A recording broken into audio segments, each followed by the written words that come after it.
ഒരിക്കൽ കാട്ടിൽ വഴിതെറ്റിയ ഒരാൾ ഒരു കുഴിയിലേക്ക് വീണു. വീഴുന്നതിനിടയിൽ ഒരു വള്ളിയിൽ കാലുകൾ കുരുങ്ങി അയാൾ തലകീഴായി തൂങ്ങിക്കിടന്നു. മുകളിൽ ഇരുണ്ട ആകാശവും അലറുന്ന കാറ്റും ചിഹ്നം വിളിക്കുന്ന കാട്ടാനകളുമുണ്ട്. താഴെയാണെങ്കിൽ നൂറുകണക്കിന് വിഷപ്പാമ്പുകൾ ചീറ്റിക്കൊണ്ടു നിൽക്കുന്നു. അയാൾ തൂങ്ങിക്കിടക്കുന്ന വള്ളിയുടെ വേരുകൾ എലികൾ കാർന്നു തിന്നുകൊണ്ടിരിക്കുകയാണ്. ചുറ്റും ഭയാനകമായ മരണഭയം നിൽക്കുമ്പോഴാണ് അടുത്തുള്ള ഒരു തേനീച്ചക്കൂടിൽ നിന്നും ഒരു തുള്ളി തേൻ താഴേക്ക് ഇറ്റുവീഴുന്നത് അയാൾ കാണുന്നത്. തന്റെ ഭയാനകമായ അവസ്ഥയും വരാനിരിക്കുന്ന മരണവും മറന്ന് ആ ഒരു തുള്ളി തേനിന്റെ മധുരം നുകരാൻ അയാൾ കൈനീട്ടി. യുദ്ധത്തിനു ശേഷം കൊട്ടാരത്തിൽ പല അപമാനങ്ങളും സഹിച്ചു കഴിഞ്ഞിരുന്ന ധൃതരാഷ്ട്രർക്കാണ് വിദുരർ ഈ കഥ പറഞ്ഞുകൊടുക്കുന്നത്.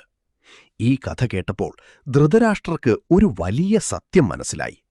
തനിക്ക് കാഴ്ചയില്ലാത്തതല്ല, മറിച്ച് കൊട്ടാരത്തിലെ സുഖസൗകര്യങ്ങളോടുള്ള കടുത്ത ആസക്തിയാണ് തന്റെ ദയനീയമായ അവസ്ഥ തിരിച്ചറിയുന്നതിൽ നിന്നും തന്നെ അന്ധനാക്കുന്നത് എന്ന് അദ്ദേഹം തിരിച്ചറിഞ്ഞു. തുടർന്ന് ഭൗതികമായതെല്ലാം ഉപേക്ഷിച്ച് കൊട്ടാരത്തിൽ നിന്നിറങ്ങാൻ അദ്ദേഹം തയ്യാറായി.